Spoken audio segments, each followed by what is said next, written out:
So, Mr. Deepak, I guess we can start with what made you switch careers from mechanical engineering to law? Was being a lawyer something you had considered before you embarked on your journey with engineering? I'm happy to be part of the speaker series at Berkeley. I'm grateful to the organizers for actually pursuing this persistently. So to answer your question, law certainly never featured in my list of career choices ever. I come from a city where the top choices are IIT, IIT, IIT. That's it. And for engineering specifically. So law was never even remotely one of the choices. In fact, I was keen on pursuing a master's or rather a career in aerospace engineering, which is why I chose mechanical engineering in my undergrad. And the hope was that I'd pursue a master's. By the time I reached, I think, the fifth semester, I was clear that perhaps my future lay in engaging with the public at some point, although that is tall order for an introvert. It just so happens that I was clear that I was going to limit myself to being a private citizen, or at the very least, not someone who was going to limit himself to the nuts and bolts of it, literally speaking. And around that period, I think there were quite a few tectonic developments at the national level. And since my college campus was fairly politically active, or at least the atmosphere was politically aware, if not active, I wanted to see if I had the skill sets to contribute to this national discourse one way or the other by acquiring specific training. Now, there's been an established trend of engineers taking up civil services. So the civil services examination was certainly one of my choices, but it just so happens that I don't think I would have survived the system given my degree of candor and outspokenness. So that's one of the reasons that I had to look for alternative choices. And I think in the sixth semester of my engineering, I had gone to IIT Kharagpur to present a paper at the Industrial Engineering Department, which was when we were informed that from 2006, IIT Kharagpur was going to start a program in law, specialization in intellectual property rights.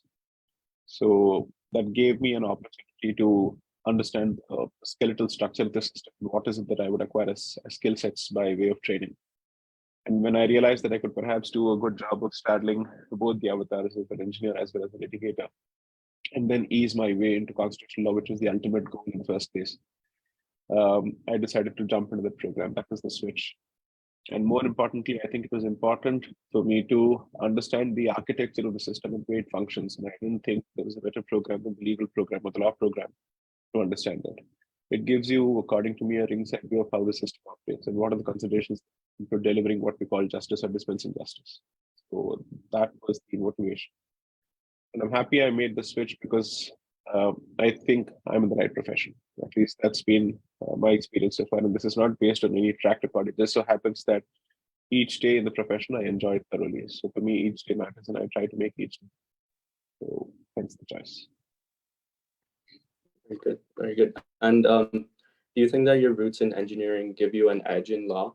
Would you say you take more of a scientific approach to law when you're constructing arguments in case or advocating for certain? So I think each stream of undergraduation gives you a certain specific set of skills that you bring to the table as part of the LB, also known as the JD program in your part of the world.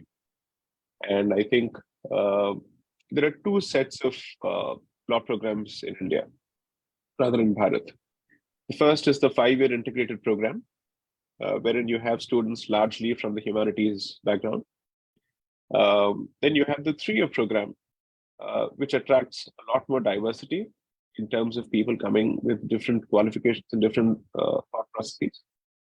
I think what the engineering background does is that it gives you a problem solution approach.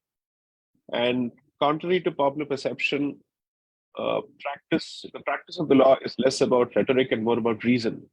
And there is obviously a certain degree of rigor that is expected in the way you present arguments and the way you marshal evidence to substantiate your position. And I don't know if it's easier for an engineer to make that argument or to adopt to that particular approach or adapt to that particular approach, but I certainly benefited from it significantly. And I would say that in the current day and age, it's no more possible for a lawyer to stay away from numbers and scientific issues because increasingly you have technology pervading every aspect of practice.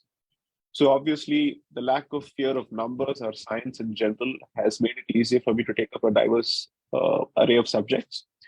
But in general, I think the insistence on facts and coming to the point without beating around the bush is something that I would attribute to two things. One is my nature, and second, my training as an engineer, both of which have contributed significantly to the manner in which I've taken to the law.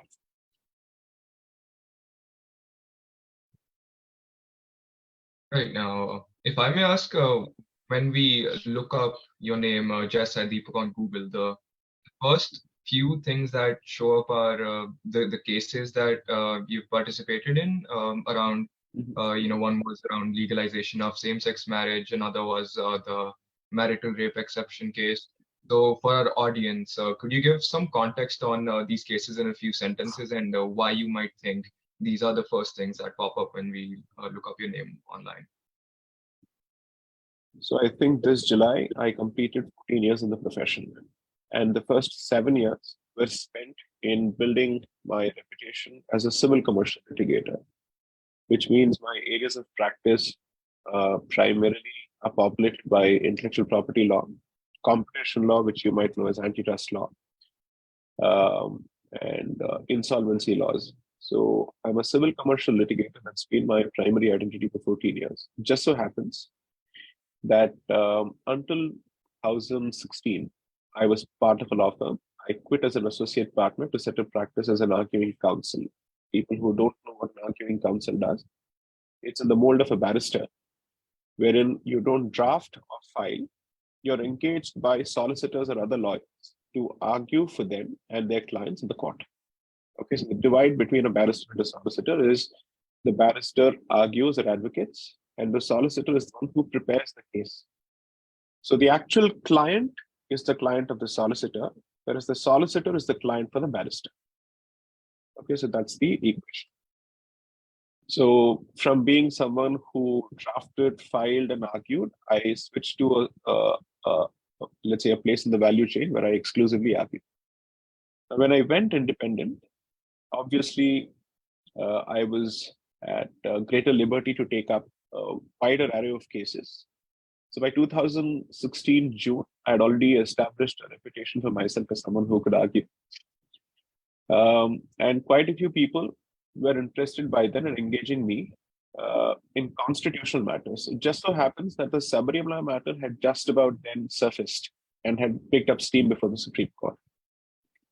It's interesting because an anonymous Twitter handle, who I ultimately met, and the person revealed his identity, was the one to recommend my name to this organization which was seeking representation before the Supreme Court of the Sabarimala. That's how the opportunity actually came about.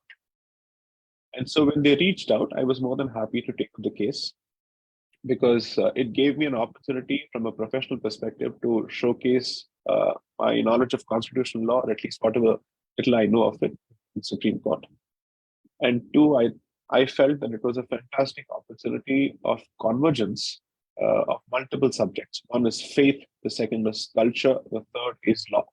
How they meet and how are they supposed to be understood in a legal sense. That's the opportunity that I felt was important because it would require you to understand the institution's practices. It would require you to understand the peculiar nature of Hindu faith system, and also how do you fit that within the four corners of the law. That was an interesting challenge, and so I took it up. Plus, of course, the personal reason happens to be that I'm a believer of the deity. I've been to the institution when I was a 13-year-old, observing the 41-day fast or the vow, whatever they call it. And I've done the entire trek of 62 kilometers. So I know what it takes to complete the journey. So I wanted to defend it, and I certainly wanted to present it. So usually in the legal profession, it so happens that when people see you in action, each opportunity leads to a word of mouth reputation being built around you, and that leads to further opportunities. Sometimes those opportunities are of the same mold, and sometimes they're of a diverse mold. So while I continued to practice as a civil commercial litigator, which even today, as of today, remains about 85 to 90% of my practice volume, the rest of the 10% I chose to dedicate it to pro bono commitments towards those causes which I felt dearly about. And that's how these opportunities came about. That's been the journey. Now, it so happens that obviously some of these matters have a tendency to hog headlines. And so obviously when you Google, the algorithm, I think, is such that the most popular cases are the ones that are searched for often, are the ones that turn up. But if you ask members of my fraternity, they'll tell you that I'm primarily known for civil commercial litigation, with obviously more than passing interest in constitutional law. To the rest of the lay world, the non-legal world, their entry portal into my career happens to be these cases, the constitutional cases, which obviously hog the headlines. But I've tried to keep both the worlds apart because the skill sets that I bring to bear on each of these worlds is slightly different. The approach has to be different. The demands are different and the considerations are different. So I suspect that it is the audience which is at this point driving the perception surrounding me as a lawyer. But beyond that, I see myself primarily as a commercial litigator who also practices constitution. That's the split in my head. Right. So you mentioned how you found a sense of interest in some of these cases, which is I essentially decided to take them up. And this is really a question I generally ask whenever I meet lawyers, because I'm curious how your personal ideologies come into play when you choose who to represent in court or what cases to take up. And additionally, like, have there been situations that you've encountered where you had to, let's say, present arguments that seemingly diverged from positions you've taken in prior cases, or are there any ideological differences there? So the one thing that the training of a lawyer teaches you is to keep an open mind as much as possible and be extremely conscious and aware of your own ideological biases, to know how to use them and to also to know how to keep them at bay if necessary. So sometimes it so happens that you may represent an entity whose broader position and stance you may not agree with, ideologically speaking, but whose specific position on a specific issue you may agree with. Okay. So then it's less about representing an institution on an institutional position and more about representing an institution on a specific subject. It is an issue-based approach. Okay. And which is one of the reasons that while people assume that my leanings or my ideological slant is towards a particular political party of India, my position has always been issue-based. So I'll give you a simple example. Given my public perception today, or the public's perception of me today, people wouldn't have expected me to represent an organization such as the Greenpeace.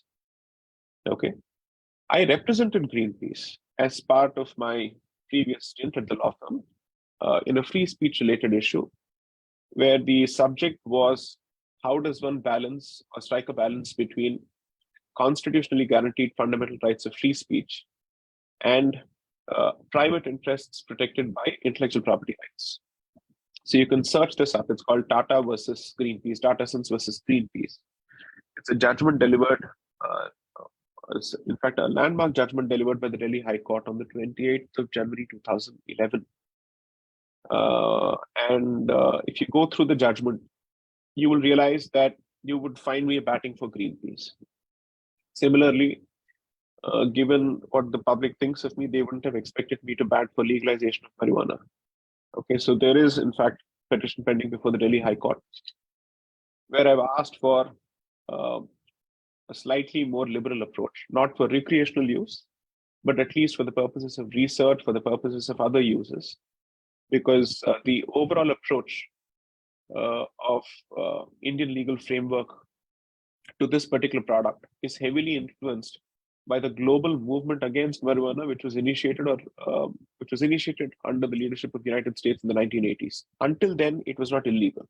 In fact, in the 1890s, the British undertook a huge survey because they wanted to ask if they wanted to clamp down on marijuana fully and prohibit its use in all forms. It's called the Indian Drug Hemp Commission report. And they came to the conclusion that the use of this particular substance is widespread for religious and recreational uses in this country. And so they decided that it's best not to eliminate or prohibit, but to regulate it. Okay.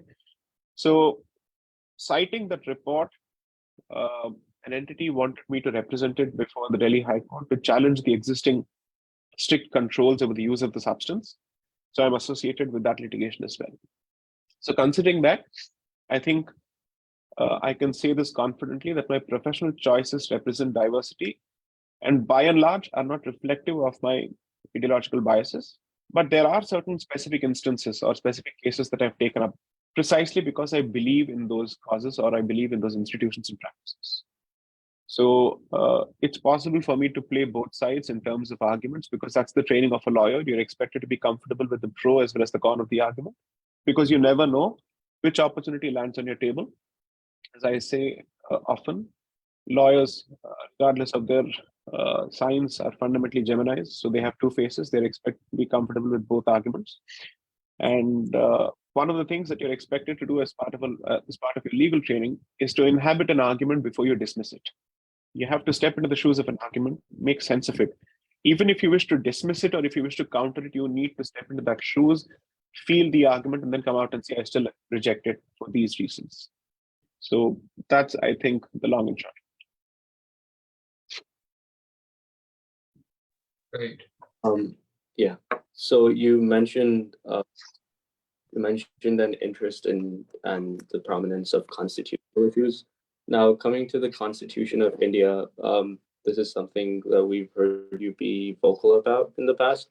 So, what is something you would say, or what are certain issues you would mention that you believe to be shortcomings of the current version of the Constitution? Are there certain amendments that you would like to make outside of the fundamental rights and duties of Indian citizens? So, had you asked me this question perhaps before 2020, I would have presented a far more confident answer. But with greater research and with more writing and with more reading, I've come to the conclusion that the document's history, not just the document, its history needs to be understood better. And that's one of the reasons that I chose to start writing the book series. It's more of a personal learning exercise than an engagement with the rest of the world through the book. So the one thing that I'm confident of holding forth as on date where I stand based on my reading is that the document obviously has a deep colonial imprint. Okay. Not just the bare bones of it in terms of the provisions and the sources of each of those provisions, but also the thought that went behind it, the political, religious, legal thought that went behind it. It clearly is the product of a Protestant Reformation inspired colonial exercise. And that is visible in several crucial provisions of the Constitution that have an impact on the state's identity as well as its approach to institutions and the Bharatiya identity, so to speak. So, for instance, a civilization that celebrates Dharma, I would have expected its constitution to at least reflect the use of Dharma as one of the policy metrics. But the word is not to be found anywhere. The debates in the Constituent Assembly prior to the drafting, or let's say the framing of the Constitution, reveal that there were some members of the Constitution who were interested in using Dharma as the yardstick to judge the concept of public morality. Okay. So while the word public morality features in the Constitution expressly, it's possible to argue that the understanding of public morality is underpinned by the civilizational understanding of Dharma. However, this argument that I make is still a very tentative argument. I don't wish to present it as a final position. I will be in a much better position to present my diagnosis of this document by the time I'm done with this erstwhile trilogy, and right now I would call it a tetralogy because it's a 4-part series. And I hope to conclude it by 2025, which is the 75th year of the Bharatiya Republic. So my answer would be that there is a clear Eurocentric hand which animates and pervades the document. And therefore, the question is, how much of the document is Eurocentric and how much of the document draws from our civilizational ethos? is something that I'd like to understand better. And hopefully I'd be in a much better position to answer this question by the end of 2025. Looking Right, but forward to that answer. also, if I may ask a follow-up question on that, this is actually something I looked into as well, wherein the argument again that state and religion are different entities, which is reflected, as you said, in the constitution. But the ideological basis around that, I think, was that India being a very diverse country in terms of cultures, religions, and dharma in general. So, isn't it important to differentiate state, law, and religion when it comes to that, considering you're handling a country that has so much of it? So I will have to present an ideological response, and which is that I don't think Bharat has ever needed a constitution to encourage or preserve its diversity. Because after all, the earliest version of the Eurocentric constitution that we have is of 1919, not before that, right? And so we have had three versions: the 1919 Government of India Act, followed by the Government of India Act of 1935, then the Indian Independence Act of 1947, followed by the Constitution of 1950. And even until then, we were perfectly comfortable with internal diversity and external diversity, which is diversity which is inherent to us as a society, as a people, as a dharmic civilization. And we have also welcomed people from the outside. I consciously refrain from using the word outsiders. I'm saying people from the outside. Okay. So I don't think there was any need on the part of framers of the Constitution to embrace this, what I call the half-baked version of secularism. Because frankly speaking, even European jurisdictions, when they speak of secularism and separation of the church from the state, they don't call for an irreligious state which has no identity of its own.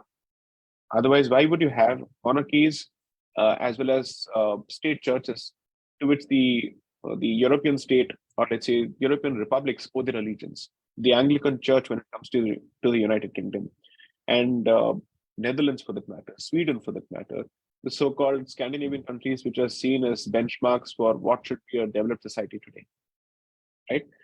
So I don't think separation of the church from the state requires a society to give up its identity. In the context of a society that has suffered multiple waves of invasions and colonization, with its own religion and its faith system or its way of life being the primary focus of attack, or the epicenters of attack, I would have expected the Bharatiya state, the Indian Republic, to use the document to protect native identities, not through ethnicity, not through ethnocentrism, but in terms of faith systems and ways of life, and also keep the door open for diversity. It's possible to do both. I don't need to give up one for the other. They are not mutually exclusive. It's not a zero-sum game. After all, when we chose to embrace the Jews in, I would say, the 70 Common Era, there was no constitution to speak of, right? And when the Parsis were forced to seek refuge after the Arab conquest of Persia, and they came to Bharat, there was no constitution to speak of. So what governed us then was the public barometer, the internal moral barometer, which we have always had as a civilization, which operates both at the societal level as a filter as well as at the personal level as a filter. India is one of those few countries where I would say that a diversity training is of no consequence, it's of no use, because we have grown up with diversity being part of our childhoods. I don't need to need somebody else, and certainly not from the West, to come and tell me that this is how you're supposed to respect other cultures. We know it. You don't need to teach us, right? So I genuinely believe that the separation of Dharma from the state has operated to the detriment of our faith systems, of our native faith systems. And I repeat, this is not driven by race, because Bharat does not believe in race. It believes in consciousness. That's the distinction between a Eurocentric approach and a Bharatiya approach. And the unfortunate reality is that when you get uber liberal or hyper liberal, pardon me for using this politically loaded term or ideologically loaded term, you lose your sense of identity, you lose your sense of self, and in the process, the lines are completely blurred. And when that happens, the basic, natural, and legitimate instinct of preserving the self in all forms is completely lost. That works as much as at the individual level as it does at the state level. And I think what we are witnessing right now throughout the West is the implosion of the self and the loss of identity of the self across the board. There's nothing wrong in having an identity of your own and also saying, while I'm comfortable in my skin, I have no problems accommodating you within my home, provided I don't lose the right to call this my home in the first place. That argument applies, and that is perfectly valid. It's not at all wrong to say. Right. Thank you for that clarification.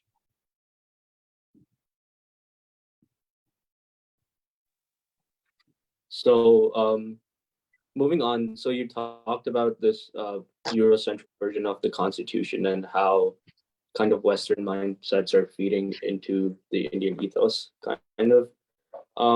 And so this question is kind of related to the language used to describe India. Do you think that India, Bharat, Hindustan represent different versions of the country? And do you think that the origins and the context behind those terms affect the public perception when using a certain term? So I think there are a few stereotypical versions as to the history of India or the use of India. And there are other versions of it. So let me try and place all three versions before you, and then you choose which one you think is the right one. The standard argument presented is that since the Indus River has defined the identity of Bharat, different variants which partake from the name Indus have resulted in India. And because the Persians couldn't speak of Sindhu or couldn't pronounce Sindhu, and therefore it became Hindu, that's one version. The other lesser known version is that there is a Vedic, let's say, religious sacrifice, so to speak, which results in creation of what they call the Hindu, or I think it's a Vedic procedure which relates to the Somayag, or the worship of the moon god. Okay, so there are references, and I've heard quite a few historians speak of it and also document this particular. So that particular society, whose high culture is defined by the performance of this Vedic ritual, is known as the Hindu civilization, and that's where the word comes from, is the other version of it. The third version is, of course, references to Megasthenes and his works on Bharat called Indica, where they say that this word comes from. Regardless of it, there are two ways of looking at the issue of naming. What have we called ourselves, and what has the rest of the world called us? When I choose to name myself, I'm not going to be fettered or limited by what the rest of the world has called me. I'm going to call myself what I've always called myself, and I've always called myself Bharat. Okay? So the fact that India also has a racial history or a racist history, or the origin of the term has a racist history, is something that I've expressly dealt with as part of the first book. Okay? Citing authors such as Sylvia Wynter and others say that when the European colonizer went about his colonization exercise, and he was looking for a semblance of a religion in heathens and the colonized societies, his naming of those societies was based on their complexion. If they were dark, then the word Indios was used. Okay. So whatever may be my reasons for using India, his reason for using India was less, or had less to do with Indus Valley civilization, had less to do with Indica, but had more to do with my complexion as a dark-skinned people. And so Indios it morphs, or it transforms to India. There is some literature to this effect as well. In any case, regardless of what he has called me or what he has thought of me, the fact remains that my documents, my scripture, my founding documents, my founding civilizational and scriptural documents such as the Vedas have called me Bharat, Bharatvarsha, where we have struck a distinction between Jambudweep being the larger landmass within which Bharatavarsha as a cultural or a civilizational entity is located, within which you have Bharat as the identified political entity with very clear geographical borders, namely from the Himalayas to the ocean. That is something that we have specifically identified. And the best part is, these documents also feature as part of our discussions and cogitations in the Constituent Assembly when Article 1 of the Indian Constitution was being deliberated upon, when they chose to adopt India, that is Bharat. So it is, my only disagreement is, why would a country suffer from a multiple personality disorder wherein it straddles between the word ascribed to it or the name ascribed to it by the colonizer and the word it has always used for itself? I'd say go with Bharat. Why do you want India that is Bharat? Right? So that's been my larger position. And this is not driven by xenophobia. This is not driven by isolationism, where I'm saying let's cut ourselves off from the rest of the world and stop engaging with the rest of the world. A self-confident civilization must have the ability to retain its identity and at the same time engage with the rest of the world, because it says, I can hold my own on any subject. And I'm happy to learn from others if I believe that there is something that I'm not aware of. That's the Upanishadic way. But that doesn't mean I'm going to say I'm fundamentally ignorant, please come and enlighten me. I don't need that civilizing mission and that civilizing attitude towards me. We are not a 5,000-year-old civilization. We are thousands of years old, much more than 5,000 years old. Okay, so we don't need others to come and teach us the basics of living or to civilize us, but we are happy to understand the fact that there may be certain aspects of human activity where we have a lot more to learn from others. There's nothing wrong with it. Humility doesn't mean that you deprecate yourself. Right. So I guess talking about colonization, this is something I think that applies to a lot of the students on the meeting right now. So essentially, what are your thoughts on the increasing number of young Indians like us going to Western countries for their education? Like, does it somehow feed into the colonial mindset that you talk about? Or I'm curious to know your thoughts on this, essentially, given that ancient India had a thriving exchange of culture, education, and trade with the rest of the world, including European countries. See, just because the past was great doesn't mean that the present too is great. We are inheritors of a great civilization, but have we risen up to our past standards, or have we established ourselves fully in all spheres? The answer is a clear, resounding no. There's a long way to go, right? So I'm not going to hold it against anyone who wants to pursue an advanced degree in any other country. Then there are two options. You either settle in your adopted homeland, or you acquire those skill sets and come back to help make Bharat a better place, right?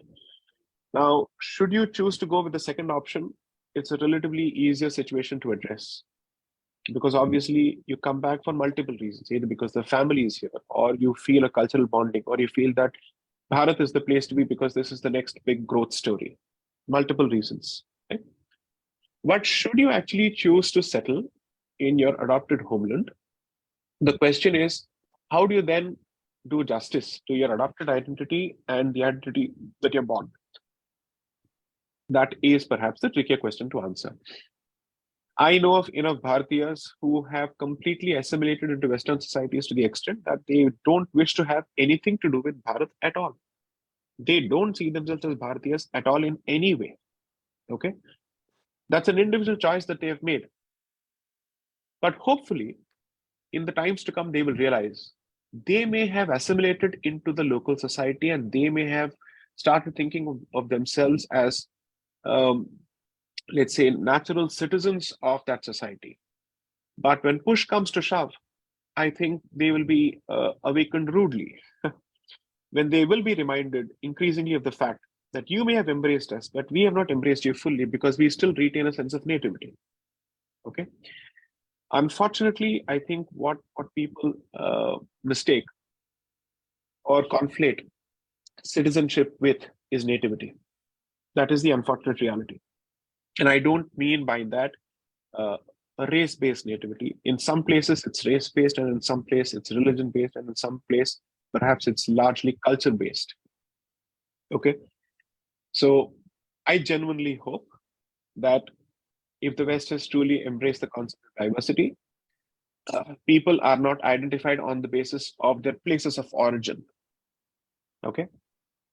But that again works in a slightly different way as far as I'm concerned, which is if more and more people leave the Indian subcontinent or the Bharatiya subcontinent in search of greener pastures, and they choose to settle outside, to the extent of assimilating fully into the societies, then what happens to our culture?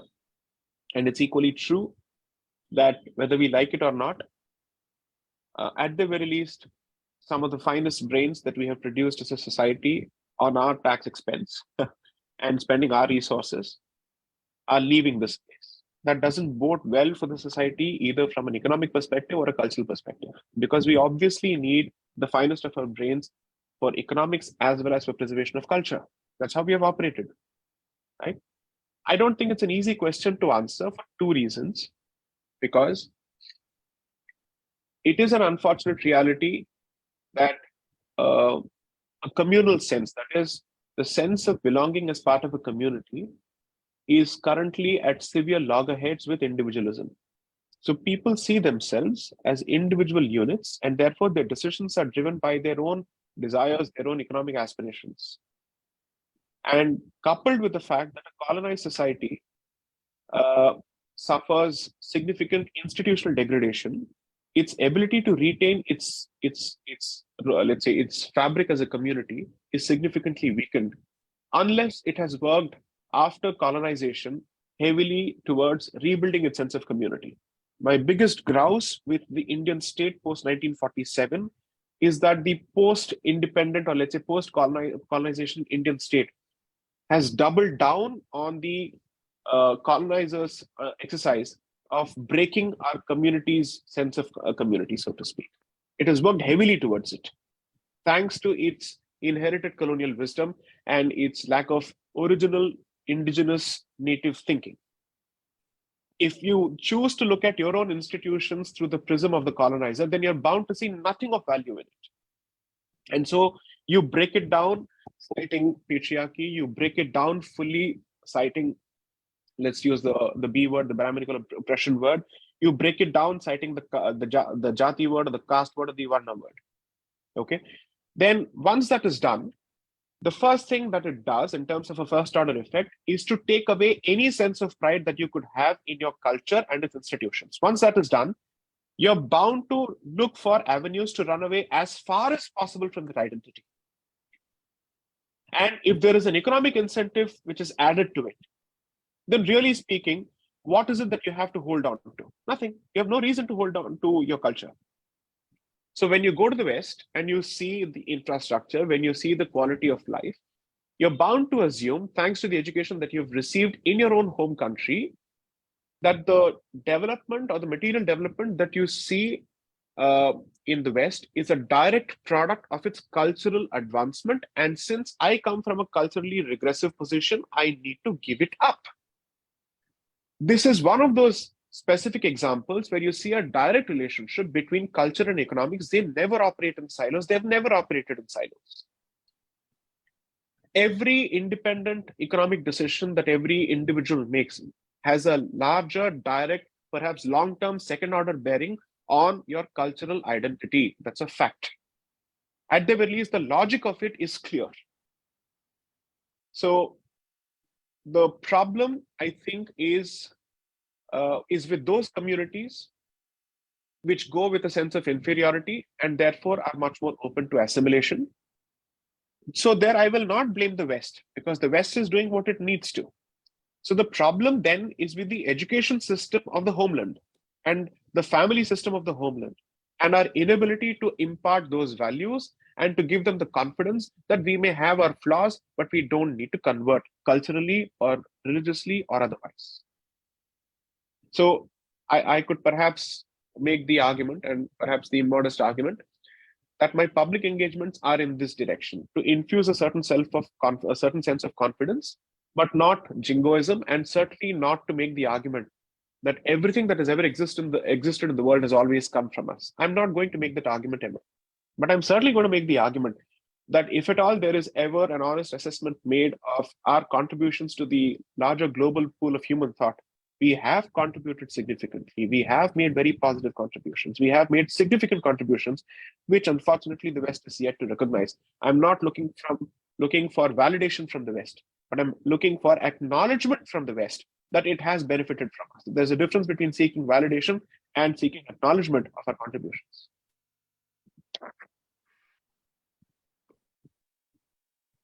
If I may, so you mentioned this kind of overshadowing of Vedic traditions and Vedic knowledge being passed down by this kind of assimilation into the Western mindset.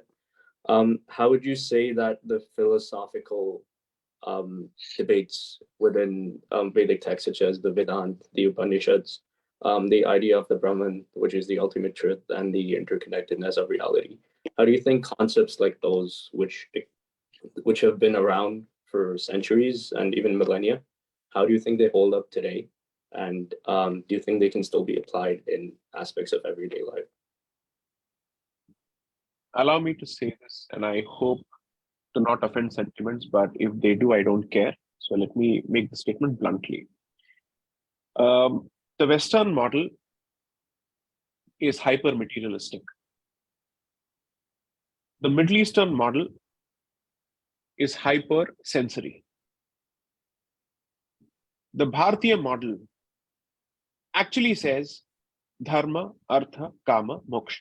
Everything is possible, and you strike a balance. Okay, so it's important to know where you draw the line between need and desire, and what is the consequence of transgressing those limits on the people around you. So I'm not going to put myself in a situation where I have to choose between capitalism and communism. Both of them, according to me, have emanated from the West. I reject both, because one effectively functions exclusively on market forces, and therefore we are being told that individual will is supreme. And the other focuses on hyper-social control, where there is no room for individual creativity, and it's a stifling, suffocating atmosphere to be a part of. So I don't think it's possible to subscribe to either of these models. If the literature says anything, post 1989, societies like Bharatiya societies have had to revisit their position on why are we stuck in this crossfire between these two power blocks, between these two ideologies. As a civilization which has a lot more to offer, why haven't I drawn from the ocean of my own pool of thought? I believe that more and more educated, enlightened people are obviously gravitating towards the Vedantic Vedic position, because the wheel is being reinvented, according to me. We are not learning anything new. We are relearning what we always knew. And we are unlearning what we have learned so far. Please tell me that you don't find more and more people in your part of the world understanding the value of organic products out of a blue.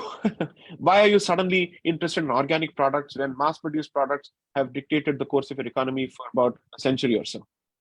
You're realizing what you've done to nature in the process of pushing for hyper-mass consumerism. I'm not here to celebrate poverty. Look around me. I don't celebrate poverty. Okay? But I certainly know that you cross the line, you're penny wise and pound foolish. Pardon me for partaking from a colonial adage here, because in the long run, nature will respond. And when nature responds, it hits reset. So you don't need to protect nature. You need to protect yourself from nature's wrath. That's the first lesson that a dharmic civilization has to offer. There is no dharma without prakriti. And there's a decent chance that I may be restating George Carlin's famous statement on nature, that you are nothing to protect nature. You're nobody to protect nature. You're insects in front of nature. If nature chooses to unleash itself, you have no response at all. You have disaster management techniques, none of which will work. Right? And nature does not work in linear equations. It is heavily nonlinear. which means if you hope to make sense of, let's use the other problematic word, climate change, using linear terms, you're going to struggle to wrap your head around it. What do you make of all the changes that you witness at the micro level or as well as at the macro level over the decades? Are you telling me that human activity has not contributed to it adversely in any way at all? How is this even possible? That's because you've ultimately treated nature as a resource, as an asset. From human resource, it's a natural resource. That's it. Everybody is a resource. And you come out with, let's say, beautiful sounding jargon like sustainable development. Sustainable development doesn't look at protecting nature. It looks at continuing to use nature at a sustainable pace. And there's a reason for it, because nature-based communities and nature protection communities have been displaced. And when you do that, those communities which have cracked the code of preserving nature over thousands of years have been replaced by people who see nature exclusively as an industrial resource. Tell me that doesn't have an impact on forest cover. That doesn't have an impact on rains. That doesn't have an impact on global precipitation. That doesn't have an impact on water availability. Of course it has. I'm sure that these are super specialized, hyper scientific subjects. But tell me that common sense has no place in these subjects. And I will keep my mouth shut. So I think somewhere it's important to do some plain speaking.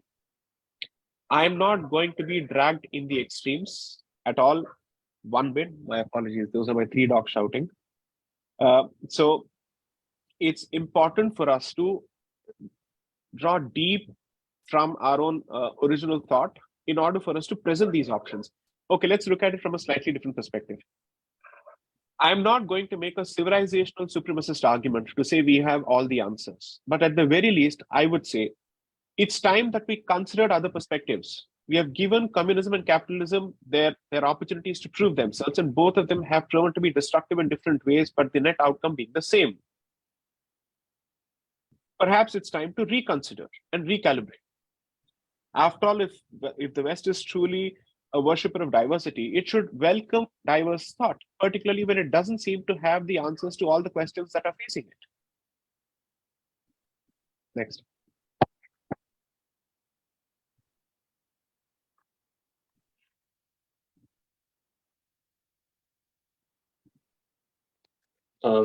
Okay, I think for the purpose of time, because we're nearing, I think we're a little short in time, we can start using questions that the audience had. Some of them were in the RSVP form, so I think we can start with those ones. So this question was by Dave Pradhan.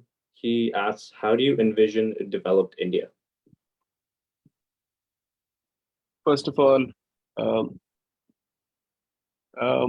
I would hope that our metrics and definition of development are different, and that we don't follow the same path as the West. By that, I don't mean be insensitive and do not improve the quality of life of your people. 100% you must. You have a huge duty to, because we constitute a sixth of the global population. So if we rise, the rest of the world rises, right? But use this opportunity that history and time have presented to you on a silver platter, according to me, to redefine established notions and come out with a slightly different definition. Find a way to contain consumerism and still satisfy the needs of people. 2, obviously, the nature of geopolitics is such that territorial expansionism is the name of the game in one way or the other. Either you annex or you create a sphere of influence. Either way, you try and create buffer regions. So can Bharat prove to be a militarily strong state which still does not project territorial annexation as part of its aspirations? I have the power, but I will choose not to use it to expand. Instead, I will use it to create a better state, a better society, and a better world. Is there a way that we can send this message across? 3, how do you preserve nature while satisfying your economic needs is one major lesson that we have to learn and share, simply because there's a huge population. If each one of us, we are about 1.4 billion, if each one of us chooses to subscribe to consumerism and subscribes to the yardstick laid by the West, please tell me if Bharat can sustain it or the rest of the world can sustain it. We can't. You won't be able to. These are the broad aspects that I think that Bharat has to learn and share with the rest of the world as part of its journey. And I'm not going to say rise to the top. I'm just saying rise to your full potential. And importantly, find ways of conflict resolution from your own history, from your own thought processes, which you can share with the rest of the world. It's increasingly becoming relevant. Conflict resolution is something that I think both the West and the East, by and large, have failed at. We are in the Southeast. Let's hope that we're able to actually present a via media, which allows people to be comfortable with themselves and with others. So existence with the self and coexistence with others. There must be some way of presenting this. Next.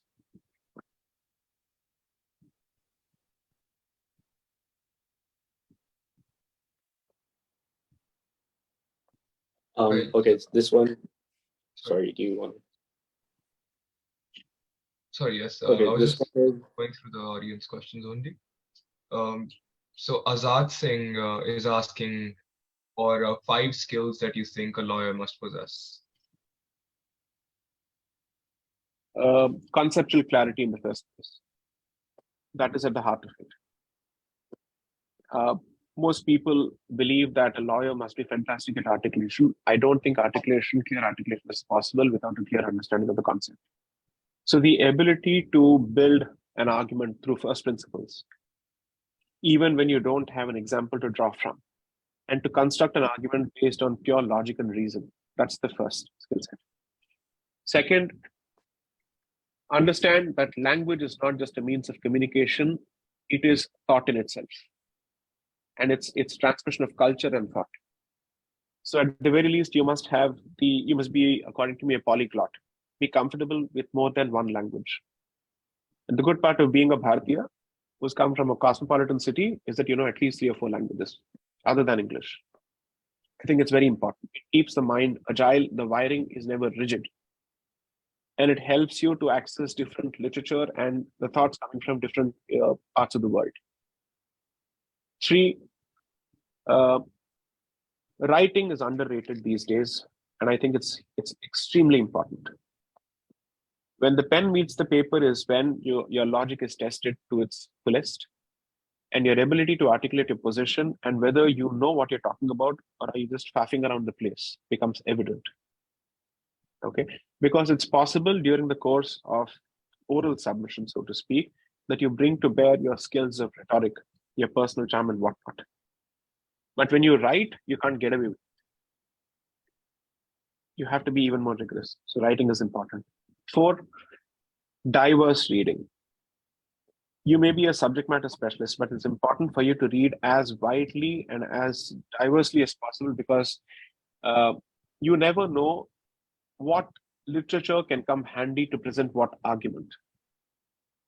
I don't know the nature of practice in the US, but from what I've heard from my counterparts there, they are super specialists. They're hyper specialists.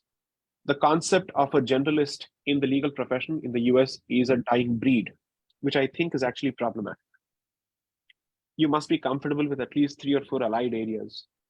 So while intellectual property happens to be one of my mainstays, I connect it with arbitration, I connect it with standard contract law, I connect it to the constitution, I connect it with criminal procedure and whatnot. So think of it as a cow that must be in a position to be tied to different trees. Pardon the use of the Indian expression here, but it's important that you know how to read diversely.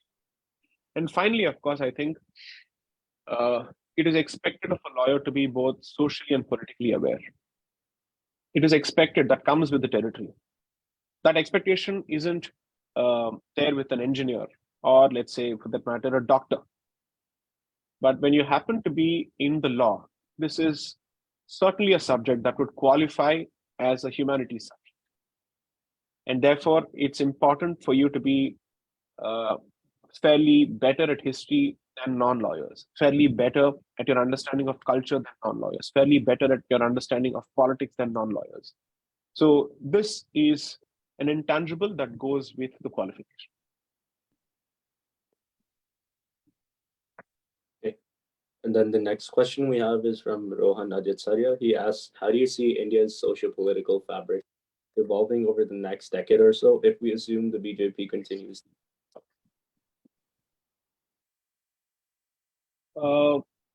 I think all the opportunities that were lost in the coalition era, we will hopefully make up for that lost time and that lost period and those lost decades. And allow me to say this, even if the BJP is replaced, I would only hope that any other party that comes to power is given a clear mandate, that we don't suffer a fractious mandate and the burden of putting up with a coalition government which is pulled at the seams by every stakeholder in different directions. Okay, so anyone who comes to power must be given a resounding clear mandate. We don't have the luxury of let's say experimenting with coalition politics anymore. And having seen the benefits of a clear mandate, which means giving the government an ability to take a decision, what is clear is that policy paralysis is completely avoidable. It's not inevitable. Policy paralysis goes mostly with coalition politics. Okay, because you don't want to take a decision because you don't know which decision might offend which coalition partner, who might pull out. And on matters of national security, on matters of serious importance to our demographic security, so on and so forth, if each of those issues is held hostage by the interest of a coalition partner, I'm sorry to say, it's losing sight of the forest for the trees. So one, I think, is a clear consolidatory position is the way forward. And two, thanks to the person at the top currently, I think it's also going to be heavily person-oriented. So despite having a different system from the United States, it could be pseudo-presidential, wherein it's important for people to vote for the person and not just the party. That may become the way of the future. And three, I would obviously say this without beating around the bush, that perhaps the next 10 years, we are in 2023, I'd say at least 7 to 10 years, thanks to the volatility in the rest of the world and also what's brewing within, there are certainly not easier times ahead, a lot more conflict, and hopefully quite a few legacy issues and civilizational issues that have remained unaddressed deliberately will have to be addressed. And we will have to square up to them, look them in the eye and answer and deal with them. I see that happening. This will go hand in hand with Bharat's material rise. Okay, so the rise to the top of the economic order for Bharat will also be let's say a test of its mettle to handle challenges within and outside.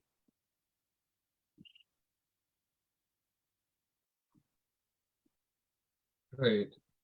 The next question is by Mahitosh Gopal. They're asking, how can someone write history in a neutral way in this era of social media influence, along with the narrow prism of rightists and leftists as terms? One is, don't kid yourself when you say that you're neutral. If you're neutral, that means you don't know and therefore you choose to stay out of it. But if you know, you will have a bias one way or the other, notwithstanding the forced facade of neutrality and objectivity. So when I wrote the books, and I'll draw only from my experience because I clearly have certain ideological biases which I will never deny or escape or avoid. Be clear about where you stand, but let that not come in the way of consuming or presenting facts. Try and build your case on the basis of facts and see if you can convince the audience of your position, or at least explain your position to the audience. Okay. I'm much more comfortable with someone who has an ideological bias and tries his or her or their best to present their position using facts and logic than someone who presents a facade of neutrality but is ultimately pushing an agenda under the facade of neutrality. That kind of hypocrisy is something that I'm not comfortable with. When you see neutral journalists pushing the agenda of a particular ideology, then you ask yourself, why do you actually present this facade of neutrality? Why do you insult our intelligence? Don't do that. You're demeaning your position by doing so. I don't have a problem with people having a bias at all. And I suspect there was never perhaps a time when there was no ideological bias. The only difference is perhaps people were much more comfortable wearing their ideology and their position on their sleeves and presenting facts. If it was a massacre or a genocide, they came clean about it. Okay? And with time, the unfortunate reality is political correctness, which was meant to filter out hatred, is now being used to filter out facts. There's a difference between filtering out naked hatred and bile for a particular group, but you cannot use it to filter out or pixelate history. What has happened, deal with it. So my guiding lights during the course of the book writing has been primary sources. Cite stuff which I can defend even if I'm threatened at the point of the gun, which I know for a fact that I can defend. Okay. You can disagree with the overall arc that I'm presenting, but you certainly cannot disagree with the material which forms the basis of that arc. That's what I've tried to do. Right. Okay, and the next question is from Hemant. He says that he strongly believes that the education system must be reformed here in Bharat. And he asks, what can the citizens do in order to bring reforms to the education system, such that our younger generation can understand the value of the culture, tradition, and technology of ancient Bharat? So perhaps until 2 years ago, I was of the view that the state must change its syllabi and its history curriculum. But I've come to realize that regardless of whichever party is in power, any statist intervention with culture is bound to be heavily politicized, and it's also going to be a creature of compromise, because the politician is less interested in preserving culture and more about maintaining power or holding on to power, regardless of whoever it is. I'm not going to make an exception for any individual on this subject. Okay? Because if this is a civilizational question, then no individual is more important than the civilization itself, much less a politician. Okay? So perhaps we must find ways in which the society has a greater role along with subject matter experts to do two things. One, teach children the value of history, teach children the value of embracing their past, what's and all, with its flaws.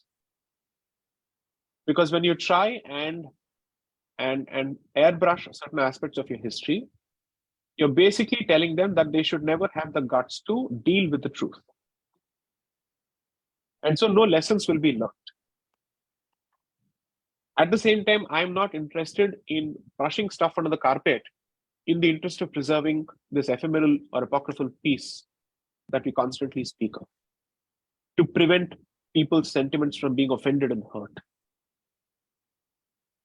A confident society will accept the fact that human evolution is a constant work in progress with multiple trials and errors, and no society was born perfect and no society is perfect. It's always a never-ending goal, because excellence is achievable, perfection is never. It's a statement of vision. So you may have to take a slightly more non-statist approach, or at least a mechanism where experts, the state, and the society come together to evolve a mechanism where all three of them have a say on what is the kind of history that we wish to present, and what is the purpose of presenting that history. So, which is why in our school of thought, we have struck a distinction between Itihasa and Purana. Itihasa is history. So our Mahakavyas, namely Mahabharata and Ramayana, are not myths according to us. They are history. They were historical according to us. Why should I say according to us? They are history, period. Okay. But when you speak of Puranas, they have certain moral goals to achieve. So they are in the realm of myth and legend. So when you see our itihasas, whether they speak of Sri Ram or they speak of Sri Krishna, all aspects of their nature and character are presented. And the conclusions are for you to draw as to what you make of it. If Sri Rama lies or speaks the untruth, it is presented. If he takes a certain position or a certain decision in war with Vali, that is presented. When Dharmaraj Yudhishthir commits a particular mistake, that is presented. Nothing is glorified. We don't believe in inventing immaculate conception to elevate a particular individual to the status of divinity. Okay? We clearly say this is what it is. So perhaps itihasic principles and our principles of putting together itihas have a huge relevance in history debates of the present. Right. This is a question from my end. I am curious what you think about this. So of course you do come across and actually are very well read, and since you said you like knowing about a wide variety of things and you love reading, learning languages, things like that. So from a person, like from the position of someone like you who probably sees things in a certain way, probably knows about a lot of things, probably is happy with some things about the world, unhappy with the others, would you say that ignorance is bliss sometimes? Frankly, that depends on who you are as a person. Mhm. You may need a break once in a while from knowing everything, but it's like a workaholic who can't suffer more than a 3-day vacation, who wants to get back out in the world, back into action. Okay. So I may recede into nothingness for a few moments just to perhaps calm the voices in my head, thanks to everything that I read. But the fact is, I enjoy the chaos within because that contributes to the clarity outside. Because that churn is what ultimately gives me the ammunition that I need to deal with what comes my way. And since I am someone who does not run away from a problem or a fight, I constantly need ammunition. So I don't have the luxury of stepping back. It's got less to do with how do you deal with a situation and more to do with who you are as a person. If fundamentally you're comfortable with status quo and you believe chalta hai, chalne do, then there is no amount of external push that will change you as a person unless you have had a personally polarizing experience that kicks you in your back and says, get up. Right? And if you're fundamentally a person who believes in actively engaging through knowledge and with knowledge as your primary means of engagement, then even if you try, you can't take a break for more than a few days at best. You would be pulled back into it. What you need to do is to find your own magic sauce in terms of not suffering an early burnout if you wish to last the long run. Do you want to treat this as a 100 meters dash or sprint, or do you see this as a marathon? Then you pace yourself. Then you change the way you consume, and you change what you consume by saying trash gets out quickly, reels go out, short videos go out. I would prefer to listen to something when it's longer. I prefer to read about 40 to 50 pages at a time of nonfiction. I try to challenge myself in terms of taking up a subject that I think I'm not good at, so that my mind or its wiring within doesn't fit into comfortable grooves and patterns.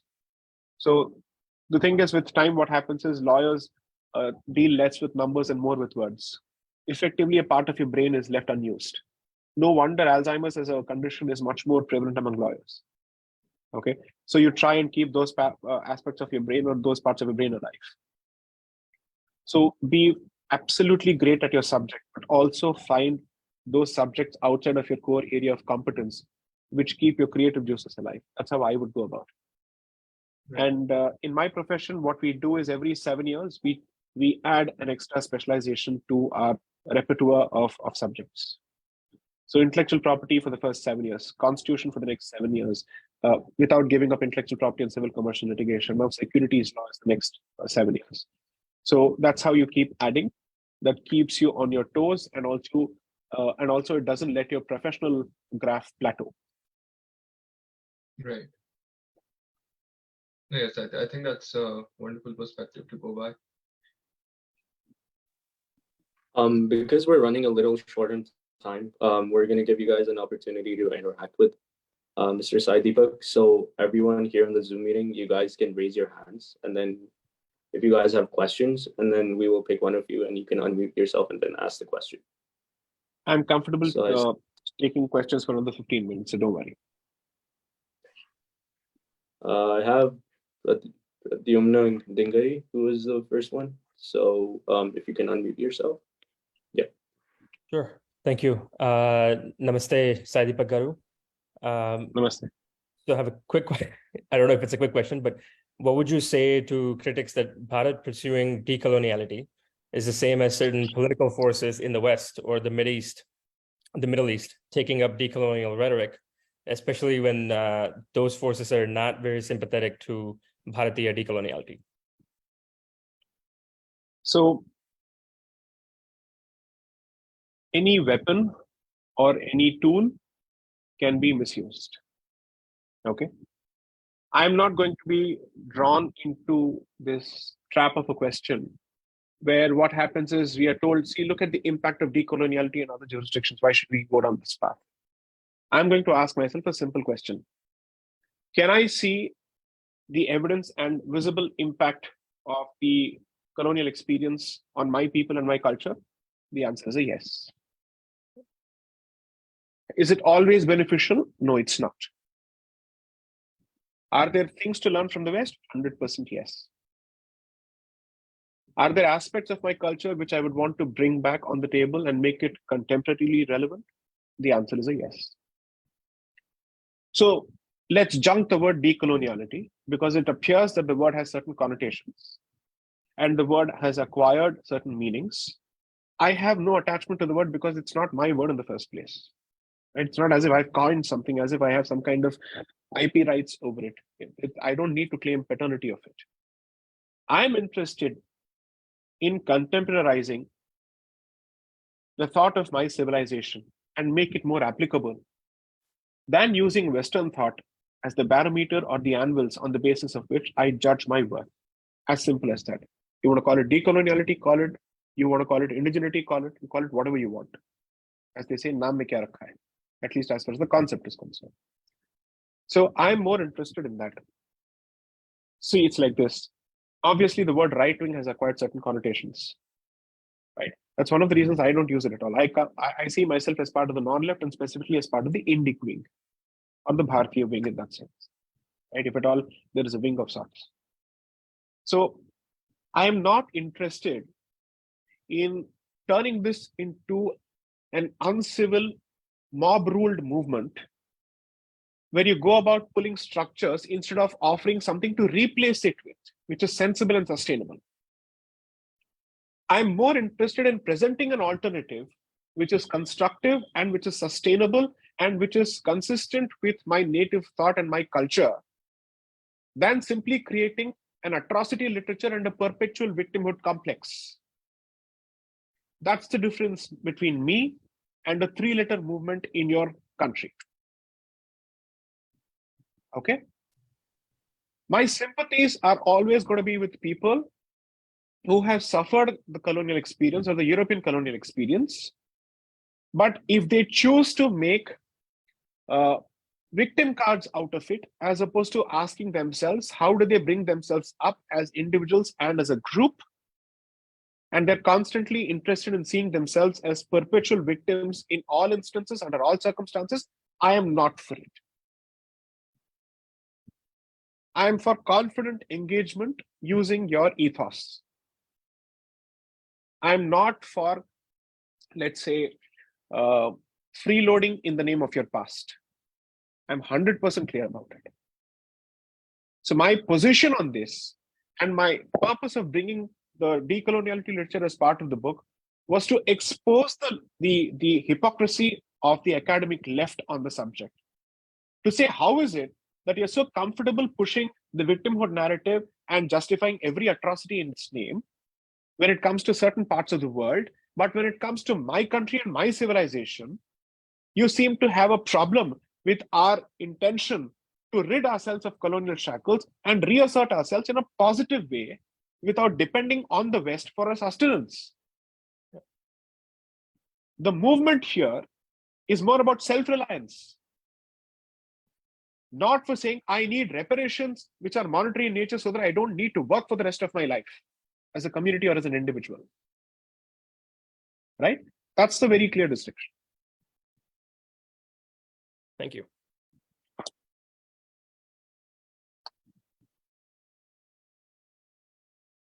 I think next is Satvik Ravi. Yes, thank you. Jai Shri Ram. Yeah, Sriram. Mr. Deepak, I'm also the first sem law student, being a visitor or an audience to your UCC talk in Bangalore. I have two questions to you, not with respect to UCC by any chance, but firstly, if you have any suggestions to make to improve the constitutional framework of Bharat, do you have any suggestions in that aspect as a constitutional law practitioner? Or no? And second question my way is, why do you think being from Tamil Nadu, Andhra, Hyderabad, and several places from the south, you see that there is, I feel at least there is a sort of, let's say, an issue with respect to imposition of Hindi as a language. But whereas we see that the imposition of English is not at all a problem with respect to any southern state. Is it because of the global outreach merely, or do you think there is certain political envisages that go into it? So on the first question, Satvik, I don't know if you were there as part of the conversation before. I said that I will offer my solutions or my suggestions on the Constitution after I'm done with the book series. I'm still not done yet. Your second question is more specific and much more relevant, so let me answer that. It's a very warped way of thinking where we see Hindi as a colonizing language, and we are comfortable embracing English. So it's proof of our comfort levels with external colonization, but Hindi is internal colonization. Okay. I say this without a doubt. Bharatiya languages other than Hindi have an equal right to preserve their identity. There is no two ways about it. I don't need to be a Hindi loyalist to make this statement, or even a Dravidinist for that matter to make this statement. But the politics of Hindi versus the South has got everything to do with this pernicious ideology called Dravidinism, on which I'm about to write about an 8-part series in the Indian Express, in the backdrop of certain statements made by the scions of Dravidinist parties.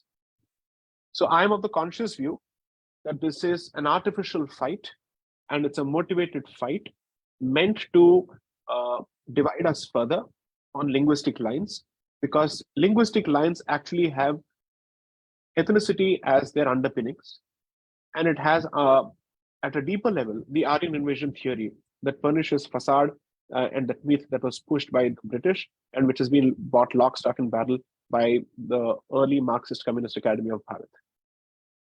So I don't believe that we should be having fights on these subjects, because ultimately even economics will play a role. You wish to get more opportunities in the larger parts of the country, then you're bound to learn languages which give you greater access to those opportunities, right? And those people who fight for linguistic chauvinism, they are more than comfortable educating their children in all languages across the world so that they have better economic opportunities by keeping the rest of us down. I really don't see how that works. So I would only request young, educated Bharatiyas to get out of this. Be proud of your mother tongue, be proud of the region you come from, be proud of the culture you come from, but do not stop learning other languages or about other languages at the very least, and other cultures at the very least. It's important for you to learn. The true sign of a Bharatiya is that he or she or they know more than one language, okay, which is apart from their mother tongues. So I would suggest, and I've said this before, that people coming from the north of India should learn at least one southern or eastern or western language. Why should this be only about the north versus the south? The east and west are equally important. In fact, the Northeast is constantly ignored and marginalized in our public discourse. So let's learn more about them as well. I think both people from the North and the South should give their egos a pause and learn about the East and the West a bit more and maybe cultivate humility. That's what I would say. Okay, the next person I see is Tamanna Basi. If you can unmute yourself.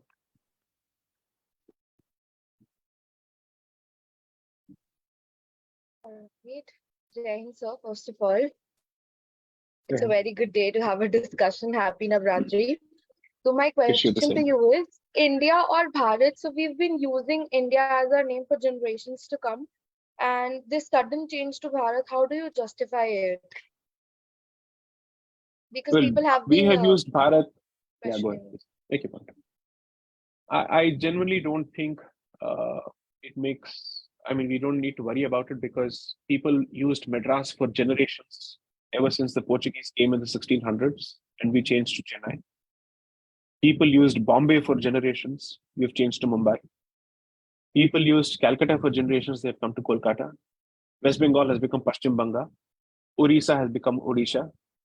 Uttaranchal has become Uttarakhand. So why not India to Bharat? And in native languages, we don't use India. We actually use Bharat. Even in Tamil, it's Bharat. It's not India.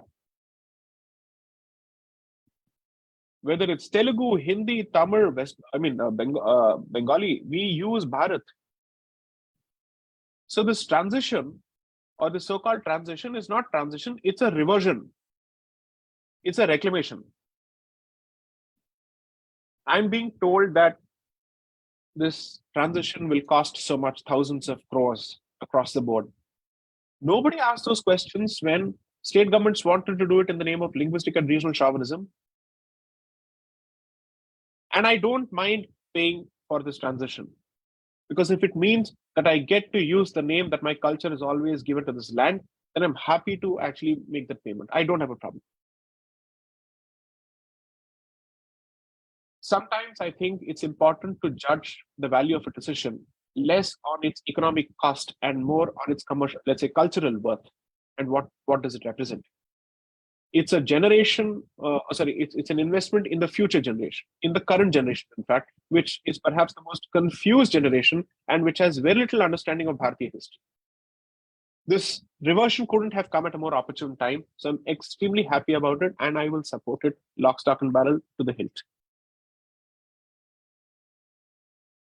Next. Next question from Dr. Sushant Singh. Thank you, Aryan. Namaste, Sai Deepak ji, and Namaste. Thank you very much for a wonderful talk. My question is primarily related to the documentation part. So we know like we are going through a very different, a very unique phase now. And we are writing so many things, especially around the history and also our cultural scriptures.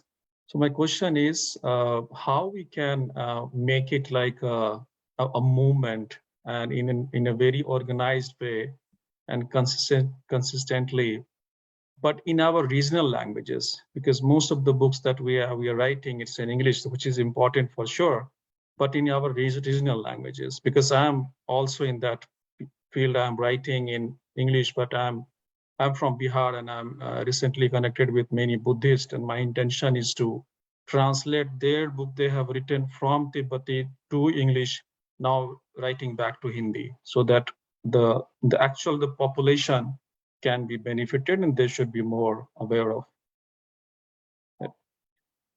Sir, first of all, I think it's a fantastic question. I have two levels of responses to it. Please do consider them. First is, I think you're absolutely right that each time we write something in English, we have a duty to try and translate it in as many Bharatiya languages as possible. That I think is important. But the second important aspect is, one of the reasons that I chose to write in English is one, because unfortunately I'm a product of the Macaulay education structure. That's the language unfortunately I'm most proficient in when it comes to my communication. Second is, it is this English speaking audience that needs to come out of its fascination quest. Okay. And therefore, I'm trying to engage with this audience first, which even takes pride in thinking in English, which has become a badge of honor. Oh, I think in English. Okay. So precisely to communicate with this anglicized so-called perceived elite, it's important for me to communicate in a language that they understand, so that the literature forces them to revisit their preconceived notions of this culture. And from there, they begin their own respective Bharatiya journeys. I'm consciously avoiding the use of the word decolonial journeys, thanks to the connotations of the word now, but Bharatiya journeys, and they work towards understanding their culture, their people, their languages. The hope is to push more and more people into their own respective introspective paths. So I agree with you that we must do this, because what will happen is if we translate our works into Bharatiya languages, it could turn out to be an indirect support for the native language publishing ecosystem, where then you find more and more people coming forward to produce works which are produced originally in Bharatiya languages. Okay. Here, unfortunately, it's equally a reality that economics plays a huge role. But when you're trying to cater to regional groups, or let's say to sub-regional identities, fortunately, I think there are still some state apparatuses which help you push that particular material, where it's possible for the state to make that investment instead of a private party having to take a hit.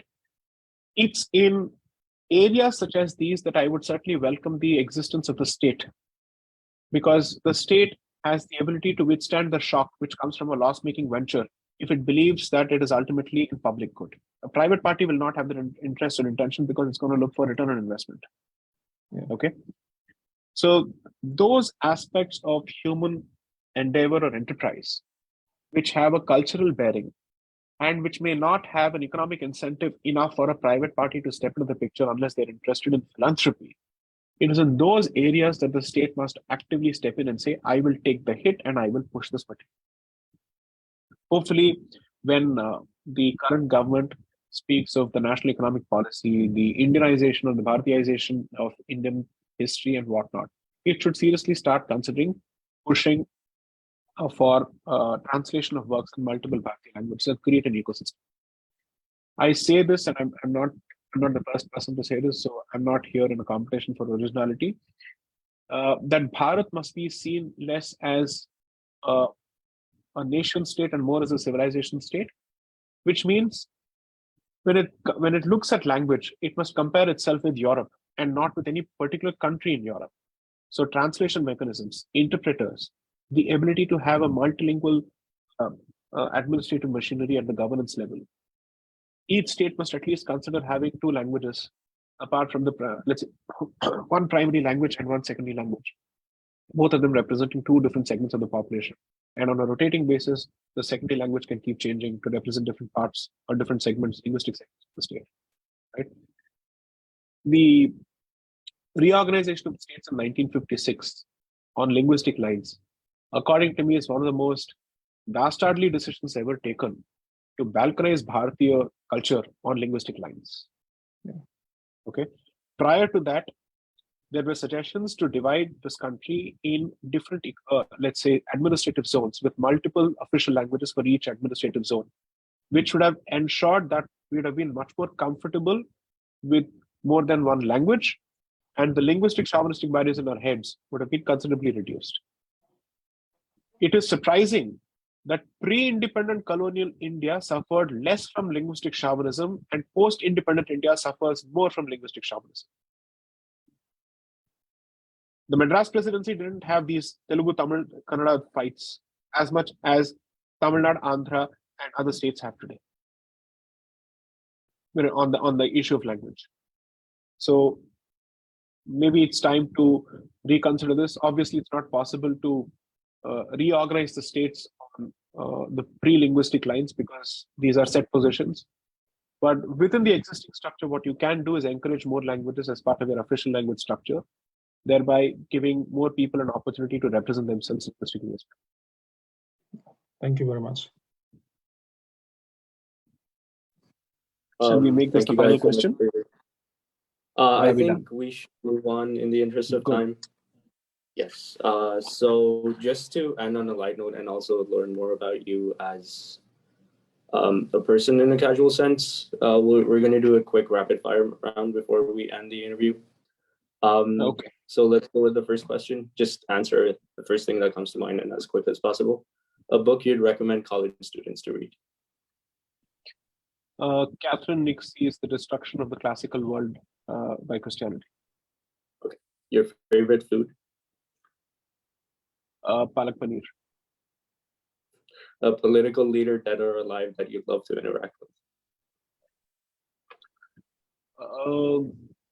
Tilak. Bal Gangadhar Tilak, Lokmanya Tilak. Something you'd like to accomplish by the end of your career. Hopefully write books in Sanskrit or at least about Shardarshanas with as much confidence as P.P. Kane, who authored the history of Dharmo Shastras. Favorite movie? Favorite movie, as a lawyer, it's Anatomy of Murder by Jimmy Stewart, with Jimmy Stewart in it, and that's a fantastic movie if you want to understand trial advocacy. But more than favorite movie, I'd say let's call it a favorite series or serial. B.R. Chopra's Mahabharat and Chandra Prakash Dwivedi's Chanakya.